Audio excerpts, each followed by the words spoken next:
কি যেন শুনলাম হোয়াটসঅ্যাপ বিল্লাল মানে ওমর ভাইয়ের 64টা জেলায় বয়কট করছে।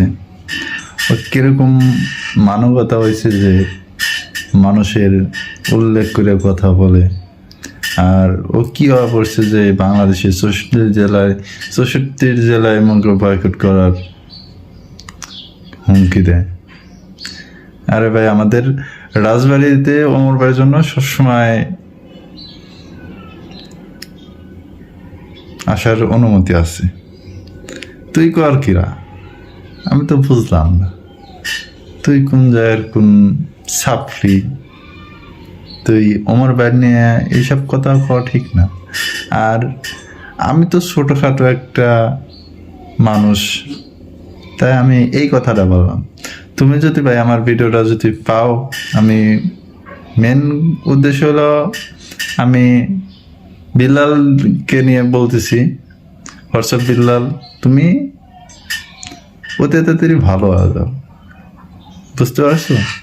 নালে তোমার সামনে অনেক বিপদ আছে। আমি এটুকু কথা বললাম।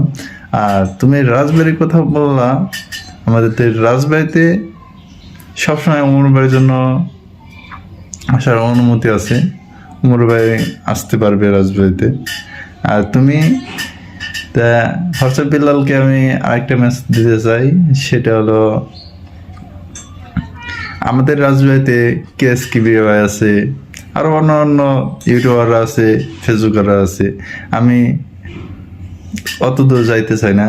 তুমি কেবে ফেসবুকার হয়েছো, সাপড়ি ফেসবুকার হয়েছো হোয়াটসঅ্যাপ বিল্লাল। তুমি ওমর ভাইকে বয়কট করো 64 জেলায়। আর আমি তো আমন্ত্রণ করতেছি যে ওমর ভাই আমাদের রাজবাড়িতে আসুক। তুমি বয়কট করার কি ওই কিরকম লোক আমি বুঝতেছি না। আমাদের রাজবাড়িতে তোমার কোনো সাবস্ক্রাইবার, কোনো ফলোয়ার, কোনো ছাপড়ি প্রতিবন্ধী আমাদের রাজবাড়ি নাই। তুমি বয়কট করা কিরা? তুমি ওমর ভাইয়ের বলো তুমি 64 জেলায় যাইতে পারবে না, এটা তোমার রাইট দেওয়া হয়নি।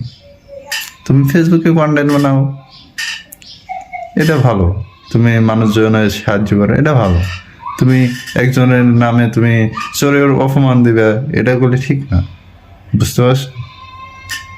এটা যদি আপনার কাছে যদি যায়, আমার কথাটা যদি আপনার কাছে যায়, নাহলে তো এই কথার ভিতরে একটু মিলে দেখবেন এটা কি ভালো করছি না করিনি। আমি তো ছোট